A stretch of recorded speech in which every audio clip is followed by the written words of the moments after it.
నిన్న ఎవరినైతే టెర్రరిస్టులు పట్టుకున్నారో అందరూ ఏమనుకున్నారంటే ఇండియాకి చాలా పెద్ద పెను ప్రమాదం అనేది తప్పింది అనుకున్నారు. కానీ సాయంత్రం అయ్యేసరికి రెడ్ ఫోర్ట్ దగ్గర ఒక బాంబ్ బ్లాస్ట్ అనేది జరిగింది. సో వీటి మధ్య ఏమైనా లింక్ ఉందా, ఇంకా ఇండియాకి థ్రెట్ అనేది ఎక్కువగా ఉందా, ఇవన్నీ కూడా ఈ వీడియోలో చెప్తాను. ఫస్ట్ ఏంటంటే డిఎస్పి అశోక్ చౌదరికి ఒక ఇన్ఫర్మేషన్ అనేది వచ్చింది. అదేంటంటే హైదరాబాద్కి సంబంధించిన ఒక డాక్టర్ అహ్మదాబాద్ ట్రావెల్ చేస్తున్నారు. ఆయన ఒక పార్సల్ రిసీవ్ చేసుకోవడానికి అయితే రాజస్థాన్ బోర్డర్ దగ్గరికి వెళ్తున్నారు. అక్కడ ఏముందంటే పాకిస్తాన్ డ్రోన్ సహాయంతో ఒక పార్సల్ అయితే పంపించింది.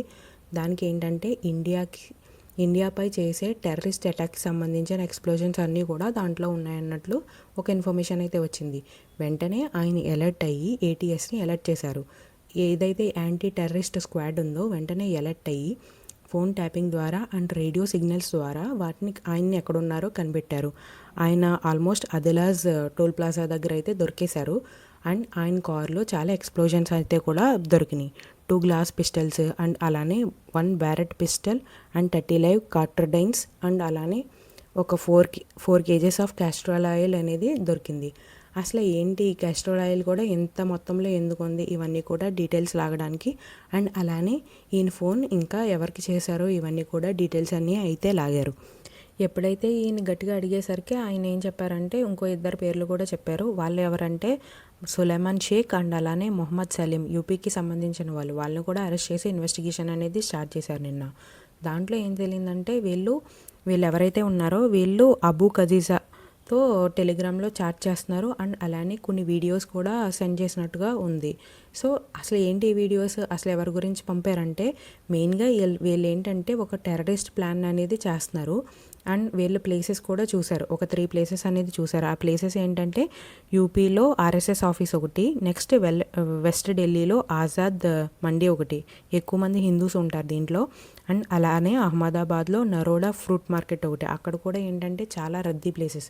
వీళ్ళు ఏంటంటే ఎక్కువ హిందూస్ ఉండేవాళ్ళు లేక చాలామంది ఎక్కువ జనం ఎక్కువ క్రౌడెడ్ ప్లేసెస్ ఏదైతే ఉంటుందో అవన్నీ కూడా చూస్ చేసుకుని దాన్ని రెక్కీ చేసి అండ్ వీడియోస్ అవన్నీ కూడా టెలిగ్రామ్లో అబూ ఖదీజా అనే ఆయనకి సెండ్ చేశారు. ఆయన ఎవడంటే ఐఎస్కేపీకి సంబంధించిన ఒక వ్యక్తిగా వీళ్ళు అనుకుంటూ ఉన్నారు. ఇంత లార్జ్ అమౌంట్స్లో అసలు ఈ క్యాస్టర్ ఆయిల్ ఎందుకని ఇన్వెస్టిగేషన్ చేస్తే దాని నుంచి రైసిన్ అనే ఒక పవర్ఫుల్ డ్రగ్ అనేది వీళ్ళు ప్రొడ్యూస్ చేస్తున్నారు. సో దాన్ని మార్కెట్స్లో కానీ లేదంటే ప్రసాదాల్లో కానీ కలిపి ఇస్తే కనుక అది తిని చాలామంది చనిపోతారు. సో అసలు ఇది ఎలా పనిచేస్తుంది, ఇవన్నీ చూస్తే రైజిన్ అనేది ఎలా ఫామ్ అవుతుంది అంటే క్యాస్టర్ ఆయిల్ సీడ్స్ ఏవైతే ఉంటాయో అవన్నిటిని కూడా సప్రెస్ చేస్తే ఈ రైజిన్ అనేది ఫామ్ అవుతుంది. రైజిన్ ఎలా పనిచేస్తుంది అంటే ఇది ఒక పవర్ఫుల్ డేంజరస్ డ్రగ్ అనే చెప్పొచ్చు. ఎప్పుడైతే మనం ఇన్హేల్ చేస్తామో మన బాడీలో ఉండే సెల్స్ అనేవి ఒక్కొక్కటిగా షట్ డౌన్ అయిపోతూ ఉంటాయి. అంటే ప్రోటీన్ ప్రొడక్షన్ అనేది ఆపేస్తాయి. సో లాస్ట్కి సెల్స్ ఎప్పుడైతే షట్ డౌన్ అయిపోతాయో మన బాడీలో ఉన్న ఆర్గాన్స్ అన్నీ కూడా ఫెయిల్ అవుతూ వస్తాయి. సో అలా మనిషి చనిపోతాడు. ఇది ఒక లార్జ్ అమౌంట్స్ లాగా యూజ్ చేద్దాం అనుకున్నారో మరి స్మాల్ అమౌంట్స్తో యూజ్ చేద్దాం అనుకున్నారో అర్థం కాలేదు. కానీ సో ఇది కనుక జరుగుంటే కనుక చాలామంది చనిపోయి ఉండేవారు. స్లో పాయిజన్ లాగా ఇది పెడదాం అనుకున్నారో మరి ఏంటో తెలియదు. కానీ చాలా ఎక్కువ అయితే ఇవి ఉన్నాయి. అండ్ అలానే ఇక్కడ చాలా డేంజరస్ వెపన్స్ అనేవి కూడా వీళ్ళ దగ్గర చాలానే దొరికినాయి. సో ఇంకా ఏమైనా వీళ్ళకి ఇండియాలో లింక్స్ ఉన్నాయా, లేదంటే కనుక ఇంకా బాంబ్ బ్లాస్ట్స్ ఏమైనా ప్లాన్ చేస్తున్నారా, ఇవన్నీ కూడా ఇన్వెస్టిగేషన్ అనేది చేస్తున్నారు. నెక్స్ట్ ఎప్పుడైతే ఇది జరిగిందో జమ్మూ అండ్ కాశ్మీర్ అలానే ఉత్తరప్రదేశ్లో పోలీసులు అందరూ కలిసి కూడా ఇంకొక అతన్ని కూడా పట్టుకున్నారు. తను కూడా ఒక డాక్టరే అండ్ ఆయన దగ్గర కూడా చాలా ఎక్స్ప్లోజన్స్ అనేవి దొరికినాయి. అది కూడా ఫహీరాబాద్ అనే ఊర్లో పట్టుకున్నారు. ఆయన కూడా గట్టిగా అడిగితే ఇంకొక 2 పేర్లు కూడా చెప్పాడు. దాంట్లో ఒక అమ్మాయి కూడా ఉంది. ఆ అమ్మాయిని కూడా పట్టుకున్నారు. అండ్ ఆ అమ్మాయి కూడా డాక్టరే అండ్ ఆవిడ కారులో కూడా ఆల్మోస్ట్ చాలా ఎక్స్ప్లోజన్స్ అనేవి దొరికినాయి. అది కూడా రెడ్ ఫోర్ట్కి ఒక 30 కిలోమీటర్స్ దూరంలో ఆ కార్ అనేది దొరికింది. అండ్ ఇలానే వీళ్ళ దగ్గర డేంజరస్ AK-47 అండ్ చాలా టైమర్స్, చాలా బాంబ్స్ ఇవన్నీ కూడా దొరికినాయి. Almost 12 suit cases of explosions అనేవి వీళ్ళ దగ్గర దొరికినాయి అంట. And 350 kgs of ammonium nitrate అనేది కూడా వీళ్ళ దగ్గర దొరికింది. అండ్ ఈ డాక్టర్ ఎవరైతే ఉన్నారో డాక్టర్ ఆదిల్ అహ్మద్ ఫరీదాబాద్లో దొరికిన ఆయన. సో ఆయన ఏంటంటే జైషే మొహమ్మద్కి సపోర్టివ్గా పోస్టర్స్ అంటిస్తూ లాస్ట్ అక్టోబర్లోనే ఆయన పోలీసులకి దొరికారు. సో ఈయన కూడా టెర్రరిస్ట్కి సపోర్ట్ చేస్తున్నారు అన్నట్టుగానే ఎలిగేషన్స్ అయితే ఉన్నాయి. అలానే ఇంకా ఎవరికైనా ఇండియాలో దీనికి రిలేటెడ్గా మెంబర్స్ ఎవరైతే ఉన్నారా అండ్ ఇంకా ఏం బాంబ్ బ్లాస్ట్లు జరుగుతున్నాయి ఇవన్నీ కూడా ఇన్వెస్టిగేషన్ అనేది చేస్తున్నారు. ఇంకా మనం ఇది అయిపోయిందని కూడా చెప్పలేం కదా.